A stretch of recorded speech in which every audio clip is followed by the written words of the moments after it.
In Brittany's design here, she has the box cooker, and the way that she has it propped up is she's using a piece of string to anchor it to a heavier object to basically keep that top part of the solar cooker upright so it reflects the sun. Um, she also used saran wrap there down at the bottom, and she had some problems because the saran wrap wasn't long enough. So she, in the future, if she were to ever do this again, she said that she would get the saran wrap big enough that it would be one sheet. That way, that it kind of doesn't fold over into each other.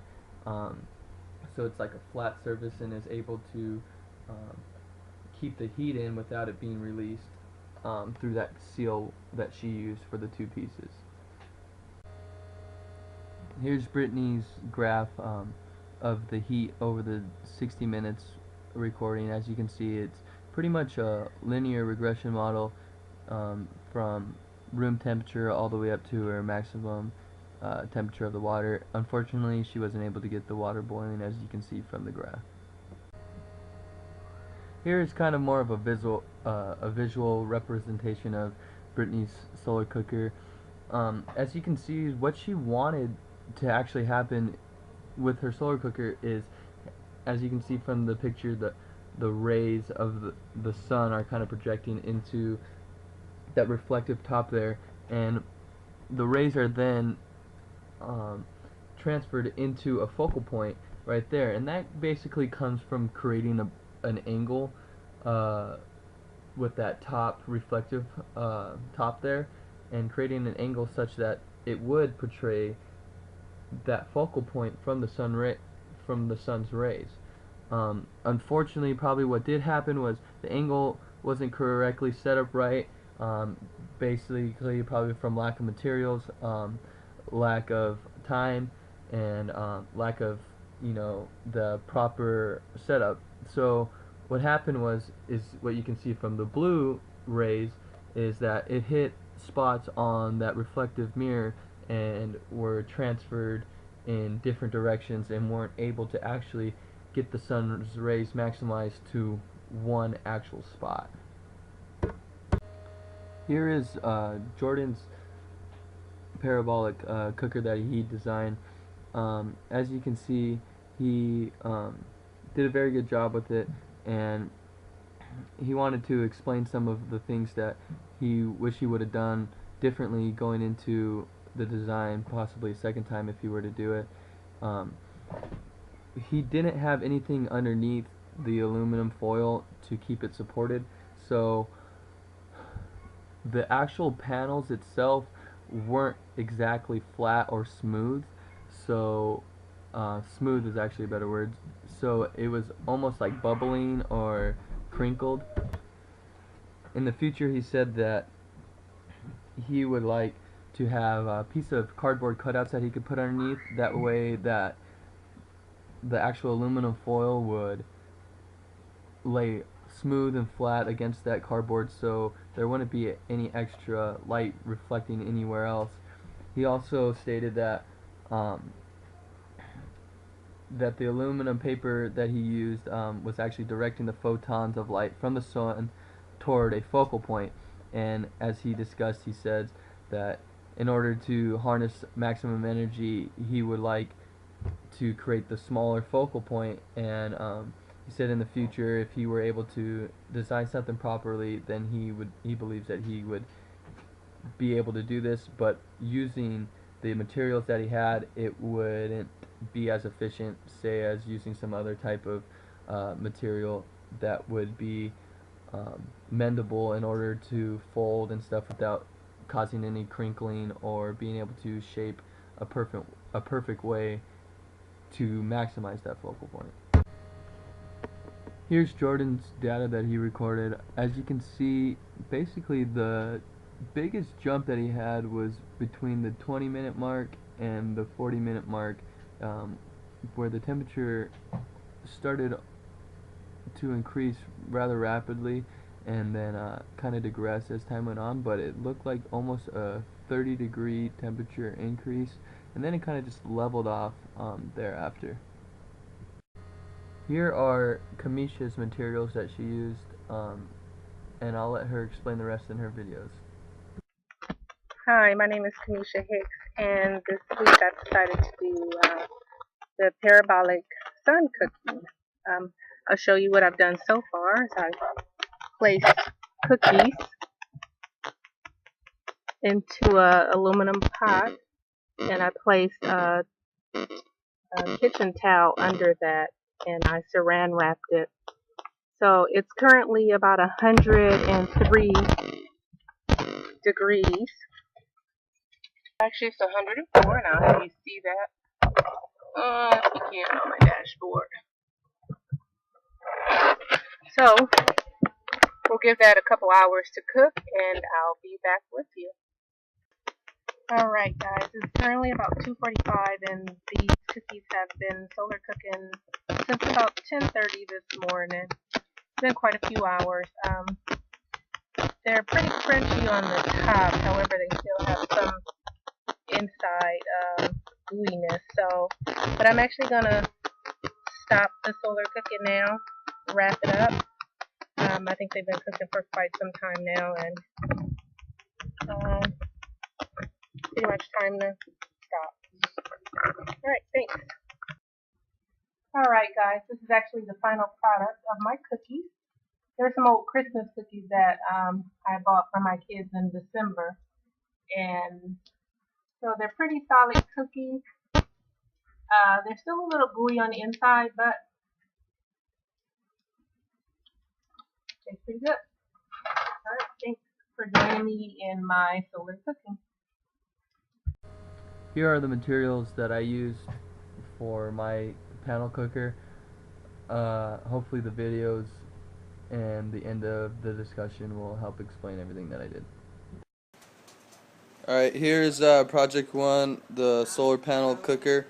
Here's my large windshield reflector that I have to use as the solar panel.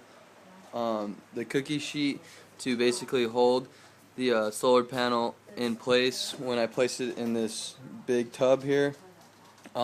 It's going to sit and hold this pan with the water, and there's a thermometer that I'm going to use to record the temperature, and here's the plastic bag that's going to basically be used as an insulator for the water to boil, hopefully making it boil quicker. Here's the pot with 1 liter of water in it, and the thermometer is submerged in the water about an inch deep, and as you can see there, the thermometer is reading right around room temperature. Here I've placed the pot with the thermometer and the liter of water inside a plastic cooking bag. This is supposed to help keep in the heat. The plastic's going to trap it, so basically almost working like a lid would for a pot, and also being able to record the temperature though at the same time. Here's the solar cooker assembled together. As you can see, they got the cookie sheet there on the bottom that's going to hold the pot in place, and you can see the windshield dashboard protector thing is reflecting the sun into the pan. As you can see, I've placed the pot into the cooker, and this is just the beginning, the first few seconds. I'm going to record the temperature about every 2 to 3 minutes and record from what I see. I'm about 26 minutes in right now, and the approximate temperature is about 140 degrees. I don't know if you can see that, but it looks like some of the water is evaporating and causing that condensation there on top of the plastic screen. It's actually kind of making it difficult to read the temperature, but we'll see what happens in the next 40 minutes. I'm just right around 50 minutes right now. The last 3 temperatures I recorded have been at a steady 158 degrees Fahrenheit. The water's still not boiling, but I think that the temperature is starting to stay level, and we'll see what happens in the next 10 minutes. Here we are at the end of the 60 minutes. Um, the water actually did not boil. It got up to about 159 degrees Fahrenheit. I don't know if you can see, but down there's a little bit of bubbles, like it was trying to boil a little bit, but obviously didn't get up to a high enough temperature to reach the boil. Here's a graph of the data that I collected during the project. I know I talked about in the video recording my temperature in Fahrenheit, but I decided to make the graph in Celsius to match up with Jordan's and Brittany's graph. Um, as you can see, basically the biggest temperature increase seems to be right around 20 minutes to 30 minutes, and then after that it kind of just starts to increase at a decreasing rate, and starts to level off there right around, I don't know, I'd say about 48 minutes, 50 minutes. Starts to level off and stay pretty steady. Thermodynamically, what's going on inside the solar cookers, basically what's happening is we're using the sun's rays as an energy source, and that energy source is being transferred to the sun, into the reflective shields that we're using, and into the pan or the pot or whatever we use to heat up the water. And what happens is that heat wants to escape somewhere. So depending on how well we formed our pot to hold in the heat is on how, technically, on how well that the entropy inside of the pot will increase and want the molecules to move faster. And as the molecules move faster, what's going to happen is the water's going to heat up, and it's going to continue to heat up until it boils, and then it's going to go through a phase change once it hits the 100 degrees Celsius point, and from that at that point, from there on, it will begin to turn into water vapor, and then from there it'll go through the phase change from from a liquid into a gas. And as that happens, the heat is what we call energy, and it's transferred from the sun into our cooker, and then that energy is then just sent out towards the surroundings, because, as you know, energy is neither created nor destroyed, so it has to end up going somewhere. So the sun's heat is then left the out of the pan and out of the water, and that's how the whole changing from a liquid to a gas happens within that water once you heat it up. Okay, to wrap up the project here, our team came to the conclusion that the best solar cooker would be a parabolic cooker, mainly because if you had the right materials and the right mathematics in order to design a solar cooker from the parabolic shape, what would happen is the light would reflect in such a way to capture the rays and bounce it off the solar cooker into a focal point. And there at that focal point would be able to trap all the sun's rays reflected into the parabolic shape, and it would then put all that heat from the rays into that focal point. And there is where we would place our pot or anything basically that we wanted to cook, and that would be the maximum temperature that you would get from a solar cooker.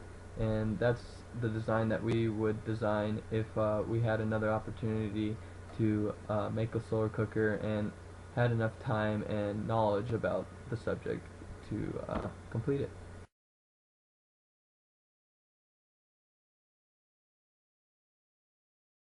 Alright, I hope you enjoyed our video. See you next week.